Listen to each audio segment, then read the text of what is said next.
Bom dia a todos.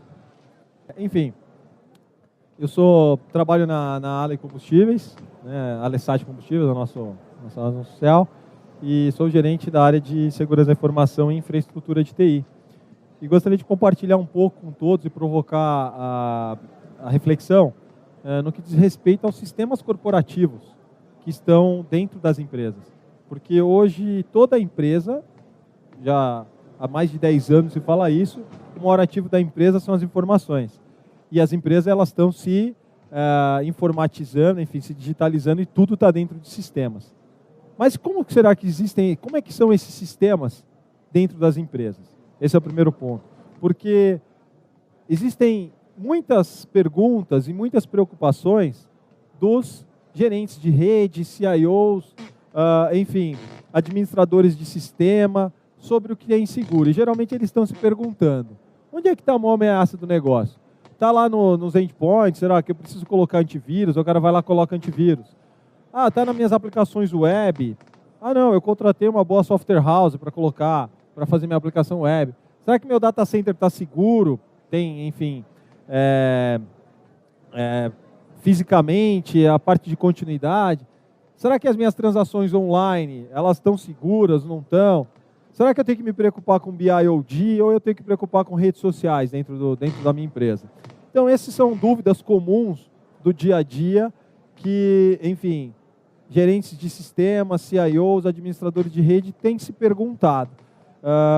E aí eu trago um pouco de uma pesquisa recentemente publicada, por exemplo, pela UI, que é referente a 2015, foi publicada esse ano. Enfim, só para definir que ameaça é como potencial ocorrência de uma ação hostil proveniente de atores no ambiente externo. Essas são as definições da pesquisa deles. E vulnerabilidades é definida como a existência da possibilidade de ser atacado ou sofrer danos. E aí ele tem os níveis. Se você acha que é muito, médio, pouco, ou enfim, o que acha que é mais importante? E aí eles foram perguntando para as empresas. Foi feito globalmente essa pesquisa, né? Então, quais ameaças e vulnerabilidades mais aumentaram o seu risco de exposição? Aí, de fato, tem alguns que estão preocupados aqui, uma boa fatia, que acho que é mais ou menos importante, mídia social, uso de computação em nuvem, 28%, ali é o que ele acha que é médio a importância disso, relacionado à computação móvel, enfim, smartphones, tablets, que seria a computação fora do ambiente, arquitetura e controles desatualizados, que é um ponto importante, então eles estão achando que é, enfim, algo que define, acesso não autorizado também, está lá 36% da fatia, funcionário displicente ou desinformado. Então, essas aqui são algumas ameaças que empresas reportaram para a pesquisa da UI, ok? Eu não sou da UI, mas eu estou usando a pesquisa apenas como referência. Ela está disponível na internet para qualquer um baixar. Infelizmente está... aqui a tela ela está embaçada, não está muito nítido, mas eu vou disponibilizar esse material também.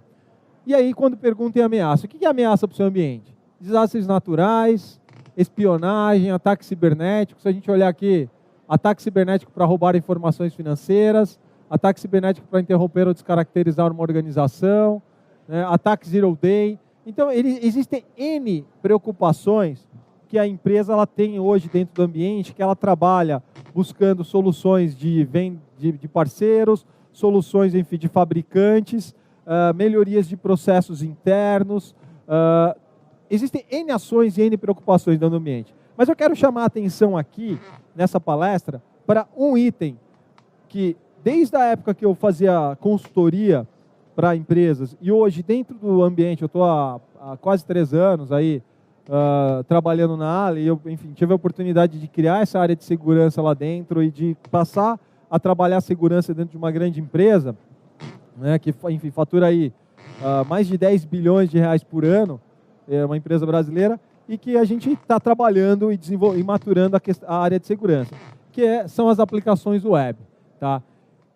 Então, a principal ameaça do ambiente são as pessoas que estão dentro do ambiente.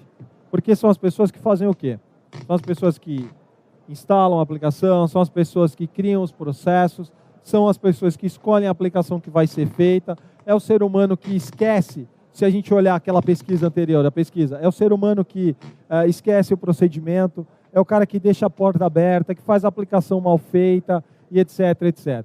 Então, primeiro ponto, a gente tem muita coisa para se importar e precisa ter a consciência que, como área de TI de alguma empresa, eu tenho muitas preocupações, ok? E aí vamos para uma preocupação principal, que é na contratação e uso e manutenção das aplicações que eu compro de alguém e coloco dentro do meu ambiente ou coloco na nuvem desse alguém. Mas que o mais importante é onde eu deposito as minhas informações.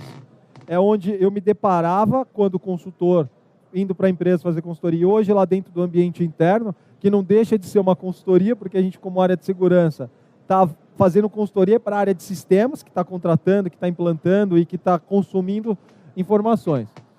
Primeiro ponto, quem aqui é da área de sistemas de empresa ou é desenvolvedor? Um desenvolvedor, dois. O resto é o pessoal de infra e de segurança. Tem alguém aqui que é CIO? Gerente de TI de uma empresa. Ok, temos um.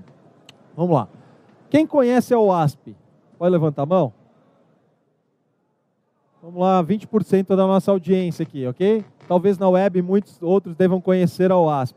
A OASP é um projeto global que traz colaboração. Ele é uma organização colaborativa de pessoas no mundo que estão discutindo segurança de aplicações web, que existe há anos e que pouca gente ainda conhece a OASP. A OASP traz ferramentas como testes, tem o OASP Testing Guide, que é um guia de teste de aplicações, de segurança de aplicações, né? E pouca gente que desenvolve, e a software houses, que a gente contrata e paga uma fortuna, milhões de reais ou de dólares para desenvolver, que vai desde uma SAP até, enfim, TOTS, que é nacional, e N outras empresas, tem N vulnerabilidades reportadas que não são corrigidas, inclusive, depois de muito tempo. E porque muitas vezes não há interesse do desenvolvedor, não há interesse do dono da software house, ou o cliente que está contratando a aplicação, ele não está preocupado com a segurança daquela aplicação. Nós estávamos há pouco discutindo num painel sobre se deve reportar ou não. Mas um ponto importante que foi falado por dentro de um dos painelistas é a segurança, ela precisa fazer parte do processo inteiro, desde a concepção, se devo contratar ou não, adotar ou não um sistema, até o momento da manutenção do sistema. E aí a OASP tem conteúdo gratuito, ferramentas gratuitas, está na internet, é disponível e pouca gente usa. Eu moro em Natal e fundei lá o capítulo da OASP em Natal. Convidamos todas as software houses para participar das reuniões e desenvolver conteúdo. Nenhuma software house compareceu. E fiz uma pesquisa junto com desenvolvedores de software house. Vocês utilizam técnicas e boas práticas de desenvolvimento seguro em aplicações? E muitas falaram que não, porque não é bem visto dentro do ambiente da software house, porque aquilo vai ocupar tempo de produção. Então, assim, e aí essa software house ela pode fazer desde um simples site estático, um hot site para alguém, até colocar blog com WordPress no ar, que tem N vulnerabilidades conhecidas, usando Joomla, usando N plataformas que as empresas estão comprando, contratando, colocando seus dados dentro daquele blog ou dentro daquela ferramenta, pagando caro e ficando expostas a ataque, a defacement, enfim, a N ataques que a gente vai falar um pouco. A OASP, para quem não conhece, ela tem aqui itens que são os top 10, as principais ameaças, que vão injeção de comandos, quebra de autenticação e gerenciamento de sessão, cross-site scripting, referências para objetos externos, erros de configuração, exposição de dados sensíveis que não deviam estar expostos, funções de controle de nível de acesso, onde, por exemplo, outro dia a gente fazendo o assessment de uma ferramenta que estava querendo entrar no nosso ambiente, qualquer usuário da ferramenta, fosse ele um administrador ou fosse ele um analista, ele tinha acesso a tudo dentro do sistema, podia apagar coisas que ele não tinha direito na prática de apagar, e estava pagando caro por uma aplicação, os caras cobrando caro por algo que tinha falha, né? Enfim, cross-site request forgeries, que são requisições forjadas, uso de componentes com vulnerabilidades conhecidas, é outro problema sério que acontece. nesse sentido, porque, por exemplo, quem contrata o WordPress aqui, ou aí que está assistindo pela web, N vulnerabilidades são conhecidas. E sempre a gente vai olhar, o cara está com a versão do WordPress desatualizada. Por que ela foi atualizada? Porque ela tinha uma vulnerabilidade conhecida e o fabricante. Por que o Apache, o Tomcat, o JBoss, ou o Microsoft, o IS, que é o Internet Server, ele precisa ser atualizado? Porque existem falhas conhecidas, que existem atualizações que são feitas e que está lá no ar, o cara não faz e fica vulnerável. Então existem práticas que eu chamei na palestra de lição de casa, que tem guias, tem N fontes de informação para que seja feito e que a gente não tem se deparado muitas vezes com isso dentro dos ambientes, né? E aí eu vou tratar de contratação especificamente de aplicações web. O primeiro passo que a gente encontra nos ambientes é a definição de requisitos. E aí o cara paga lá uma consultoria para fazer um assessment. O que tem lá nesse assessment, gente? O setor precisa de tais requisitos, o marketing precisa disso, o financeiro precisa disso aqui, o RH precisa dessas informações. Aí você tem N requisitos, fica uma beleza. É o mapa de processos da empresa, está lá dentro dos requisitos do software, correto? E aí você nunca encontra dentro do mapa de requisitos de um software requisitos de segurança. É raro. Exceto instituições bancárias ou grandes empresas aí que têm uma área de segurança já bem madura e que vai tratar disso, as pequenas, as médias e muitas vezes grandes empresas que não têm essa maturidade, elas acabam não colocando requisitos de segurança, elas vão se preocupar com os requisitos do negócio, ou da oportunidade, ou internamente da empresa. Tá? Depois ela vai selecionar, faz a prova de conceito, contrata, implantou, e aí, beleza, acabou, meu software está no ar, paguei. Quem nunca se deparou com a situação que você faz tudo isso e depois o fornecedor some? O cara some, você não tem acesso ao banco de dados, você precisa fazer uma correção, você não tem acesso. Ou então, depois que você fez tudo isso, você descobriu que um requisito básico não tinha, e aí você vai pagar uma fortuna de horas de customização, né? E aí, enfim, existem N empresas aí de desenvolvimento que eu não preciso citar nomes, mas que cobram de fato muito para te entregar algo que ele fez errado, que você descobriu depois e que não estava no requisito, que você vai ter que pagar caro para ele corrigir. E aí, eu trago uma primeira discussão, requisitos. É comum a ausência de segurança. Enfim, eu me antecipei, estava na caixinha e eu estou sem o monitor da palestra. E aí eu trago alguns temas aqui para a gente discutir que não é comum encontrar nesses requisitos e que eu penso e sugiro que todos aqui dentro dos seus ambientes passem a utilizar. Chega lá no cara do marketing, no cara dos recursos humanos, no cara de sistemas, ou no cara de TI mesmo, se for o gerente de TI ou o gerente de sistemas, que inclua o mínimo de requisitos de segurança dentro da contratação de aplicações. Tá? E o segundo desafio é, beleza, a aplicação já está instalada no meu ambiente. O que eu faço se ela já não tem nada disso? Vamos analisar as aplicações, que isso é um trabalho, por exemplo, que a gente fez. Quando eu criei a área de segurança lá dentro da Ale, existia N sistemas contratados. E qual foi o desafio nosso? Pegar esses N sistemas, fazer um assessment interno nos sistemas e aí buscar os fornecedores para melhorar o sistema. Porque a gente sabe que para corrigir é mais caro do que ele nascer bem feito, não é assim? Por isso que hoje em dia, por exemplo, se utiliza o Web Application Firewall, muitas vezes na frente das aplicações. Porque para você corrigir é mais caro do que fazer um sistema novo, muitas vezes. Só que muitas vezes você não consegue fazer um sistema novo porque o impacto disso dentro do ambiente é ruim, você não tem muita viabilidade. Então, assim, se na hora de contratar você já passou da fase de contratação, pega aqui, cria uma planilhinha lá no Excel, uns requisitos, e fala, vamos ver se meu sistema aqui contratado, meu blog, enfim, aquilo que eu tenho contratado dentro da minha empresa tem criptografia. O cara, no mínimo, usa SSL lá dentro. Vocês vão encontrar muita coisa que não encontram. Por exemplo, eu pratico triatlon, então de vez em quando a gente vai para provas de corrida e tal. Aí eu fui me inscrever para uma prova, uma corrida bem cara, na casa aí de R$1.000 a inscrição, uma corrida, então você está pagando para alguém que está me inscrever.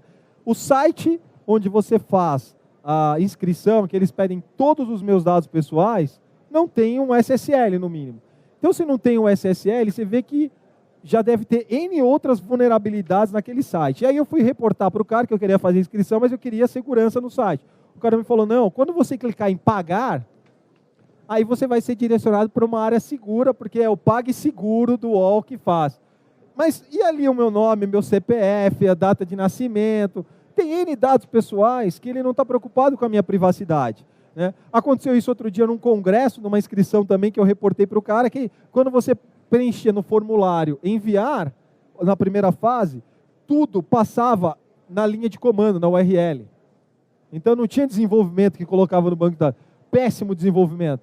Né? Erro primário. Então você podia ali mudar, inclusive, um parâmetro, passar um CPF falso, e passava. E eu fui reportar para o cara, ele me respondeu da mesma maneira. Não, o SSL vai ser na hora de você pagar.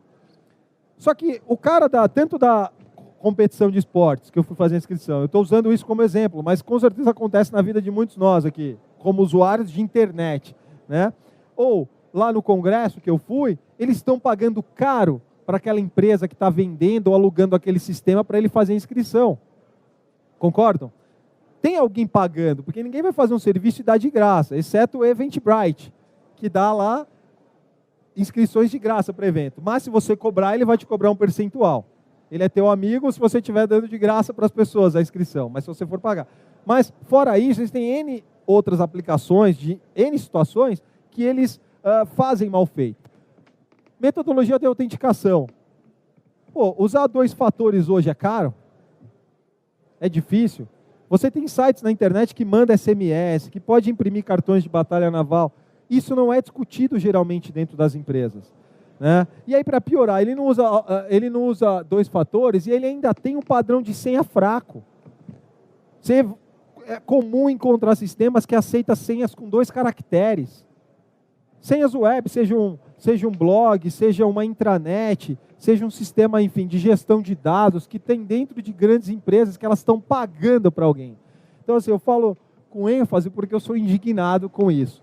Se tiver alguém de software house, que me desculpe, mas a software house ela ganha muito bem para desenvolver sistemas.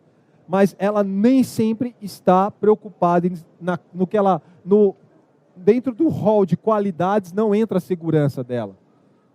E aí eu invoco aos CIOs, às pessoas que são consumidores de software aqui, a começarem a exigir isso das empresas. Padrão do processo de recuperação de senha, ou até de entrega de senha. Quantas vezes você pede para recuperar a senha, chega um e-mail para você com o nome de usuário e a senha embaixo. E aí você acessa com o link do sistema, e aí você acessa e ele não te pede para mudar a senha. Sendo que uma boa prática é, de repente, ele te mandar um link para você cadastrar a sua nova senha, e de preferência separado do e-mail que vai a sua credencial, seu nome de usuário. É uma boa prática. Custa quanto a mais para o desenvolvedor fazer isso? Não custa nada. Só que não foi pensado, não foi discutido no requisito. Por isso que eu chamo a lição de casa. Isso é básico, a gente fala há anos, há 10 anos, mas ainda a gente se depara com os ambientes e com a software house entregando coisas mal feitas nesse sentido. Tá? Proteção contra brute force. Então tem aquilo, o que é o brute force? Tentativa e erro, ataque de dicionário, de senhas. Tem muitas aplicações que depois a gente sugere, depois de 3, 5 tentativas, ele coloca no mínimo um CAPTCHA ali. Ele detectou que aquele IP errou 5 vezes, põe um CAPTCHA, porque você vai diminuir. I'm not a robot, não tem lá, né? Eu não sou um robô, clica, você diminui o risco de dicionários de ataque. E aí tem empresas que se juntam, permitir senhas fracas com 2 caracteres, não tem ataque de brute force. Daqui a pouco o cara vai entrar e vai invadir o sistema dele, se tiver uma motivação externa, seja de um hacker, seja de alguém que está querendo. Histórico de transações. Isso é uma coisa comum de não ter nos sistemas, muitas vezes. Sistemas contratados software house. E quando é que o cara descobre isso? Quando ele tem um problema, que ele tem algo detectado errado. E aí, porque você não pensou antes, só vai pensar depois. E aí você fala, quem foi que fez a consulta nessa tabela ou fez a tal modificação? Não tem. Aí o cara tem que pedir, talvez, para o software house fazer uma query no banco de dados para dar uma solução, mas você não tem isso dentro do sistema. Então é um requisito importante que falta. Perfis de acesso granulares, como eu comentei agora há pouco. Enfim, criar níveis, administrador, gerente, usuário do setor tal, do setor X, do setor Y, tá? Muitas vezes, aí aqui entra para a nuvem, quando você vai colocar no ambiente externo, que é a contratação de SaaS. Você não tem o tempo não sabe o RTO, se tem backup, e o RTO e o RPO, que é o tempo de recuperação e o tempo de perda de dados do seu fornecedor de aplicação. E aí, quem já não se deparou com ambientes que o cara, de repente, fala, eu quero o meu backup. Ah, não tem. Ou então a gente está fora do ar, só volta daqui 2 dias. Então você não tinha um contrato, um SLA definido com o cara, porque não pensou nisso na hora de contratar, não era um requisito, né? Local de hospedagem, enfim, você pode definir também, já que você está dando as cartas, o que você quer contratar, você pode discutir internamente. A arquitetura, e ainda por último, se você quer colocar um AF ou um CDN lá na frente, que é um Web Application Firewall, ou um distribuidor dinâmico, porque são ferramentas que vão levar a segurança, aumentar a disponibilidade. Muitas vezes só vai pensar nisso depois. Ah, a aplicação está sofrendo um DDoS, aí ele vai pensar no AF, ele vai pensar enfim, num CDN, né? Deu pau, precisa voltar ao backup, ele vai pensar no backup. Sempre você vai pensar depois. E eu digo que isso é uma lição de casa. E repito, se você já tem a aplicação contratada, faça essa avaliação nas aplicações que você tem dentro do seu ambiente. São coisas simples. E aí você vai encontrar muitas aplicações que não têm essas boas práticas. Com certeza, vocês, parando para pensar, vão encontrar ainda mais requisitos importantes que podem aumentar esse rol aqui de requisitos, ok? Enfim, aí outra situação, que é na prova de conceito. A ausência de testes é comum, não faz análise de vulnerabilidade, não faz pentest, não faz análise de código, nenhum desses 3 itens. E aí, ele não tinha requisito de segurança, não testou para segurança. Na hora da implantação, ele vai fazer o quê? Colocar um sistema no ar inseguro, né? Não faz hardening, a gente recomenda hardening de infraestrutura, setup do backup e validação, porque muitas vezes você faz o backup, mas não valida o restore, então não sabe. Então você colocou uma aplicação, pôs os dados da mais preciosa da sua empresa ali dentro e não sabe quanto tempo a empresa vai ficar fora do ar. Quem nunca viu? Outro dia eu passei 3 dias, e aí me desculpe se tem alguém da Caixa Econômica, tentando fazer uma transação na Caixa Econômica, que era pelo telefone, enfim, que eu tenho lá um apartamento lá, né, comprado na Caixa, e durante os 3 dias que eu ligava, falava que o sistema estava fora do ar. Ok? Péssimo para a imagem da empresa. Só que a Caixa já me tem como cliente, porque eu já contratei, eu estou precisando fazer uma modificação. Imagina se você está procurando vender, e você precisa daquele cliente, ele vai no teu concorrente, porque você não sabe quanto tempo que você vai gastar para recuperar, né? Certificação das soluções, enfim, se tem soluções de segurança implantadas. E aí, gente, um ponto que falta, e que muitas vezes também ninguém pensa, que é a manutenção. É uma outra caixinha que precisa já ser pensada antes de contratar, ou se você já tem. Porque a manutenção, ela é um ato contínuo, é a história do PDCA, né? Plan, Do, Check, Act. Constantemente você precisa estar revalidando, porque de repente um requisito ou um teste que você fez anterior, surgiu uma nova versão, precisa de um novo teste, não precisa? Quem já não se deparou com algo que estava bom, a software house colocou uma nova versão e aí abriu uma vulnerabilidade que você não conhecia. Outro dia a gente tem um sistema que uma software house colocou uma vulnerabilidade que, por exemplo, teve uma falha na perfis de acesso. E aí perdeu-se alguns perfis de acesso. Se tivesse colocado no ar e se não tivesse testado antes, tinha exposto a empresa. Então é importante testar e pensar na manutenção. E aí eu sugiro, gestão de mudanças, não precisa ser uma grande empresa, ter selo de maturidade, CMMI, enfim, como é que é aquele? Alguma coisa BR, né? Que é o MIPS BR, enfim. MPS BR, tinha fugido, muito obrigado. O MPS BR, que são boas práticas. Você não precisa ter um ITIL, de repente, implantado lá, com tudo lá na sua empresa. Mas você pode pensar em validar requisitos, testar antes de liberar uma nova versão. Tá? Inclusive, seja a versão do sistema, seja a atualização de infraestrutura. Fazer uma análise de vez em quando de logs. E uma outra coisa importante, testes periódicos. Uma situação que a gente olha em logs, né? E que até não está aqui, que outro dia eu fiz essa mesma palestra para ter atualizado esse slide. Revisão de acesso. Outra situação que aí não é erro externo, mas é um erro comum. Quantas vezes a gente se depara com uma aplicação que você desativa o cara no AD, ok? mas a aplicação ela continua com a senha, com a credencial do cara válida. Porque você não faz validação de acesso, não tem processo de demissão. E aí isso acontece, inclusive, às vezes em médias empresas.